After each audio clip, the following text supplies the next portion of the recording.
बच्चों, मैं सुहेल से फिर एक बार मेरे चैनल में आपका स्वागत करता हूँ। आज हम लोग देखने के लिए जा रहे हैं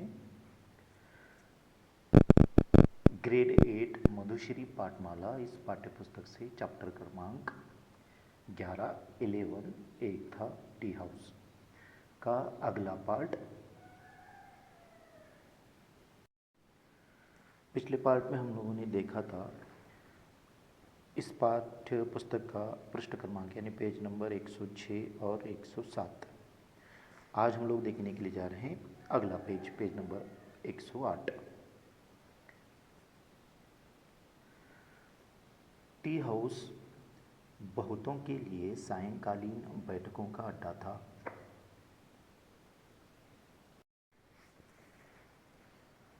तो कुछ के लिए बाकायदा संपर्क स्थल। कविवर देवराज दिनेश अपने समस्त अतिथियों को टी हाउस बुला लिया करते थे। लेखक कह रहे हैं टी हाउस जो है शाम के वक्त तो बहुत सारे लोगों का बैठने का अड्डा था। अड्डा मतलब मिलने का स्थान। तो उसी प्रकार एक जो कवि हैं दिनेश, देवराज दिनेश अपने समस्त अतिथियों को टी हाउस बुला लिया करते थे। यानी इनके जितने भी गेस्ट हैं, मेहमान हैं, उनको कहाँ बुला लिया करते थे? टी हाउस बुला लिया करते थे। कवि सम्मेलनों के अधिकांश संयोजक दिनेश जी से टी हाउस आकर संपर्क कर लिया करते थे। उस वक्त जितने भी कवि सम्मेलन यानी पोएम के जितने भी प्रोग्राम हुआ करते थे, उसके जो ऑर्गेनाइज़र थे, अधिकांश संयोजक मतलब क्या होता है? आयोजन करने वाले, यानी जितने भी ऑर्गेनाइज़र थे उस वक्त के, वो आकर इनको कहाँ मिल लिया करते थे? टी हाउस में मिल लिया करते थे बच्चों। दिनेश जी का पक्का अड्डा था टी हाउस। कभी कभी उनकी डाक भी इसी पते पर आ जाती थी। ये जो कवि हैं दिनेश, उनका फिक्स अड्डा था, यानी उनकी बैठने की जगह थी टी हाउस। और कभी कभार उनके जो पोस्ट हैं, यानी उस वक्त जो था खत का दौर था, यानी पोस्ट भेजा करते थे लोग एक दूसरे को, तो उनके जो पोस्ट के जो डाक आते थे, खत आते थे, वो भी टी हाउस के एड्रेस पर आ जाते थे। कवि सम्मेलन से लौटते तो टी हाउस में हाजिरी अवश्य लगा जाया करते।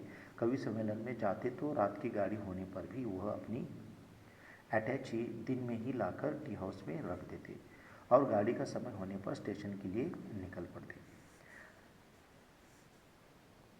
कठिन शब्दों का अर्थ देखते हैं। कवि सम्मेलन मतलब होता है पोएट कॉन्फ्रेंस। जब ये किसी कॉन्फ्रेंस के लिए जाते या आते, उस दौरान जाते वक्त ये टी हाउस होकर ही जाया करते थे और आने के बाद भी सबसे पहले कहाँ आते थे ये लोग? टी हाउस आया करते थे। और अटैची का अर्थ होता है ब्रीफ केस, यानी समझो अगर उनकी गाड़ी रात में है, अगर वो रात में जाने वाले हैं तो उस वक्त अपनी अटैची पहले ही ला कर रख देते थे और शाम में जाते वक्त वहाँ से वो अपना ब्रीफ केस लेकर चले जाया करते थे।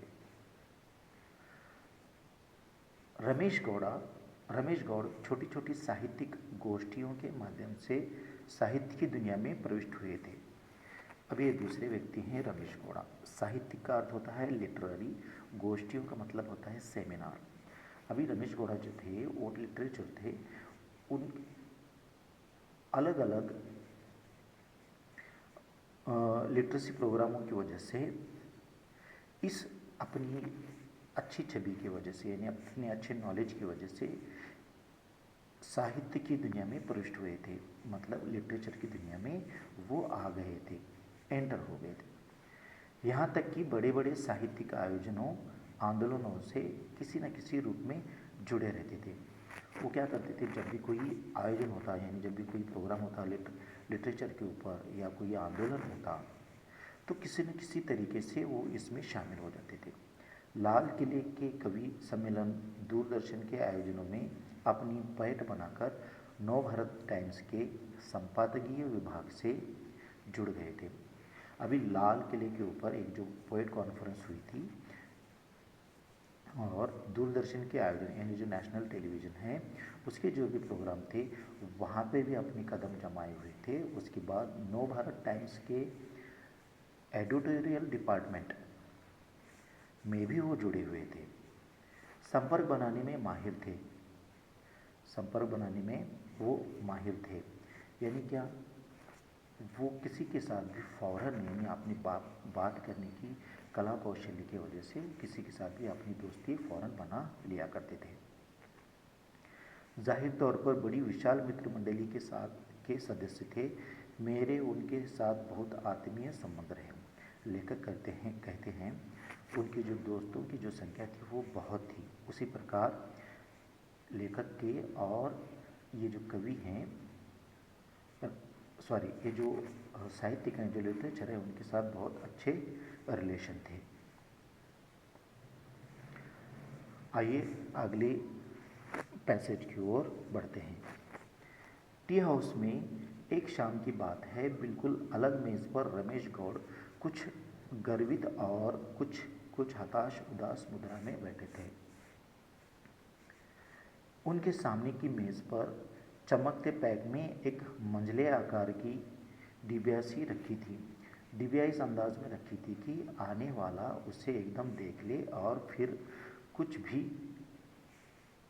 पूछ भी ले तो क्या कहना। मैं भी पूछ बैठा, रमेश भाई इस डिबिया में क्या लाए हैं? बोले, अरे भाई शेरगंज, क्या बताऊं, एक विदेशी प्रशंसिका ने मेरे लिए इलेक्ट्रिक शेवर भिजवाया है। चलो यह तो खुशी की बात हुई, मगर इसकी ड्यूटी भरने में मेरे बहुत रुपए खर्च हो गए। एक दिन का वाकया है। जो ये साहित्यकार है रमेश गौड़, वो एक बार एक मेज़ पर यानी एक टेबल पर अलग से बैठे हुए थे और अपने आप को कुछ गर्वित का मतलब प्राउड फील कर रहे थे, और साथ में हताश यानी नाराज़ भी बैठे हुए लग रहे थे, क्योंकि उनकी मेज़ पर एक चमकते पैक में मंझले आकार की मतलब मीडियम साइज़ की एक डिबिया यानी एक छोटा सा बॉक्स रखा हुआ था, और इस अंदाज में रखा हुआ था कि आने जाने वाले उसको देखने के बाद इनसे पूछें कि इसमें क्या है। तो उसी प्रकार लेखक ने भी उनको पूछ लिया कि भाई इसमें क्या है। तो उन्होंने कहा कि मेरी एक विदेशी यानी एक फीमेल एडमायरर, यानी जो चाहने वाले लोग होते हैं ना, फैंस जिसको बोल सकते हैं, उसने मेरे लिए एक इलेक्ट्रिक शेवर भिजवाया है। इलेक्ट्रिक शेवर का अर्थ मतलब दाढ़ी करने के लिए एक शेविंग मशीन उन्होंने भिजवाया था जो इलेक्ट्रिक था।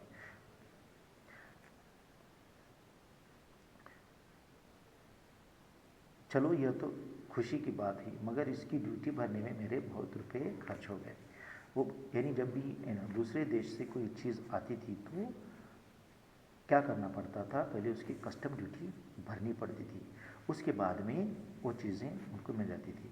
तो ये कह रहे हैं, ये जो लिटरेचर हैं वो कह रहे हैं कि इस जो वस्तु जो गिफ्ट मुझे मिली है वो पैसे भरने के बाद उनको मिली थी, इसलिए वो थोड़ा परेशान भी थे और प्राउड भी फील कर गए थे। बच्चों, आज के पार्ट में बस इतना ही। जल्दी मिलेंगे अगले पार्ट में। आशा करता हूँ कि ये वीडियो आपको पसंद आया होगा। धन्यवाद।